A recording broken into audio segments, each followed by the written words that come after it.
I would ground us in Tennessee in three pieces. It was first from the preparation component.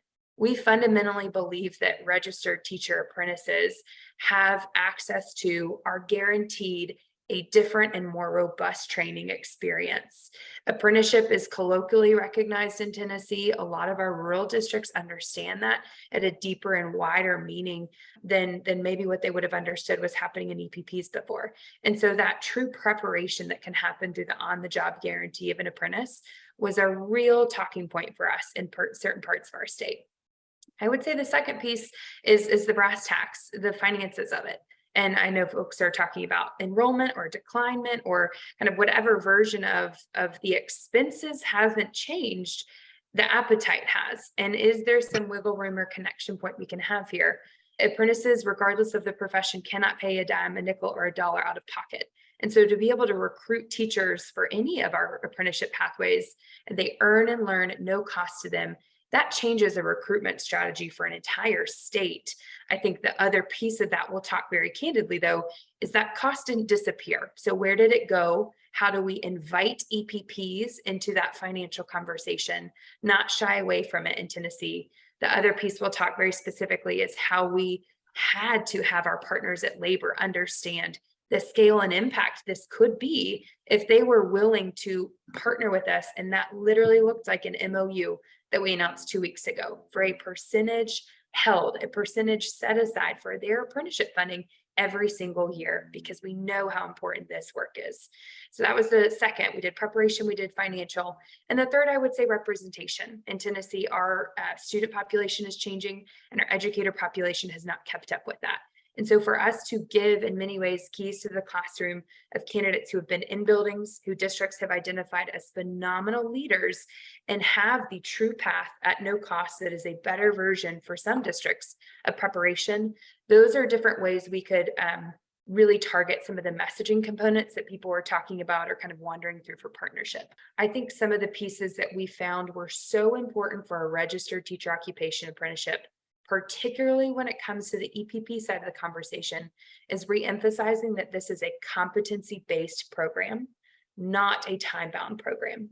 And so when we think about what needs to be true of a teacher apprentice at the end of their program, it is all of the elements of a strong K-12 teacher we can point to, not because they checked all of the tally marks of the hours they accrued. I think that's a big shift for some of our EPPs, particularly as they are trying to right size between residency or internship or clinical or job embedded. And so re-emphasizing that partnership between districts and EPPs needs to emphasize that mentor component and that competency-based element, not so much the logging of every single hour, particularly on some of the financial components and strategies we've employed. But I would say that second bullet point was probably the biggest win for us as of recent. An MOU, again, between Tennessee Department of Labor Workforce Development and TDOE to ensure that every single year, regardless of a governor's priorities, regardless of a legislative cycle, every single year, 10% of their apprenticeship funding in that state recurring amount would be set aside for teachers. Again, that changes the way by which our local teams, we have 9 local workforce boards who report up to the state. That changes the partnership and relationship we now have with them for the better. That changes the type of technical assistance and frequency we're able to experience from the Tennessee Department of Labor Workforce Development.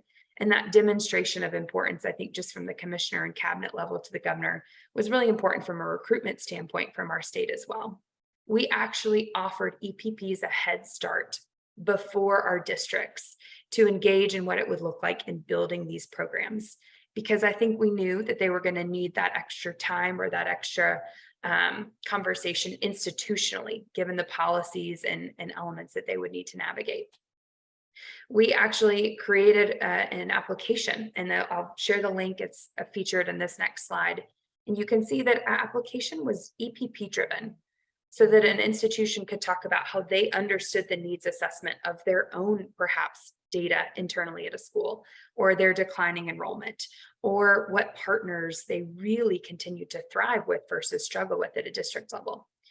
You see that we had them articulate their budget model. What is an institution were they willing to commit? If it's, and I'll use the example of Vanderbilt University, who's not a part of this work, and that's a $50,000 sticker price every single year.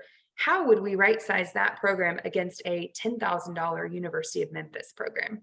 Really inviting EPPs again into the transparency of this conversation, not trying to hide away from the reality of the costs. Of course, impact measurement. And then I think the last piece that you're seeing is the assurances from data sharing, on the job, partnership expectations. What was going to feel different about these cohorts of grow your own teacher apprentices, separate from the way that I would have experienced an EPP as a traditional college student?